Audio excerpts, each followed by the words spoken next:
ఏది అయినా చెయ్యి ఆచి చికెన్ మసాలా. పొలిమేర దాటనివ్వనంటూ సీఎం రేవంత్ చేసిన కామెంట్స్ కి కౌంటర్ ఇచ్చారు కేంద్ర మంత్రి కిషన్ రెడ్డి. తనని ఆపే వాళ్లు ఈ గడ్డ మీద పుట్టలేదు అన్నారు. తానేమి 10 పార్టీలు మారలేదన్నారు. కాంగ్రెస్ ని ప్రజలే అడ్రస్ లేకుండా చేస్తారంటూ హెచ్చరించారు. నన్ను పొలిమేరలో దాటనివ్వను, ఈ తెలంగాణ గడ్డ మీద ఎవడు పుట్టలే, ఇంకా నన్ను ఆపేటోడు. నేనేంటో తెలంగాణ ప్రజలకు తెలుసు. నేను 12 పార్టీలు తిరిగి ఈ పార్టీలో చేరలేదు. పుట్టింది ఈ పార్టీలోనే, చచ్చేది ఈ పార్టీలోనే. మీ 2 పార్టీలు కూడా మాటలకు మాత్రమే పరిమితమయ్యేటువంటి పార్టీలు, చేతలు మీతో కావు. ఈరోజు తెలంగాణకు నేనేం చేశానో నాకు రేవంత్ రెడ్డి సర్టిఫికెట్ అవసరం లేదు.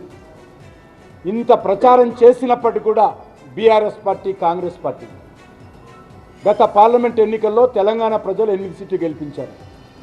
ఈయన రాహుల్ గాంధీని ప్రధానమంత్రి చేస్తాడట. ఈ జన్మలో రాహుల్ గాంధీ ప్రధానమంత్రి కాడు, అది రాసి పెట్టుకోవాలి. రోజు రోజుకు కాంగ్రెస్ పార్టీ పెద్ద సున్నా, గుండు సున్నాలు వస్తూ ఉన్నాయి అన్ని రాష్ట్రాల్లో. ఈరోజు రాహుల్ గాంధీ వ్యవహరిస్తున్నటువంటి తీరు కారణంగా దేశ ప్రజలు ఏ రకంగా రాహుల్ గాంధీని వ్యతిరేకిస్తున్నారో, కాంగ్రెస్ పార్టీ అడ్రస్ లేకుండా చేస్తున్నారో, రేవంత్ రెడ్డి కూడా తెలంగాణలోనే ఎంతో దూరంలో లేదు.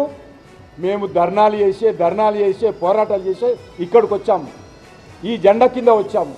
మీలాంటి వాళ్ళకు భయపడే ప్రసక్తి లేదు. ఖచ్చితంగా దేనికైనా నేను సవాల్ చేస్తా ఉన్నాను రేవంత్ రెడ్డికి, దేనికైనా నేను సిద్ధంగా ఉన్నాను.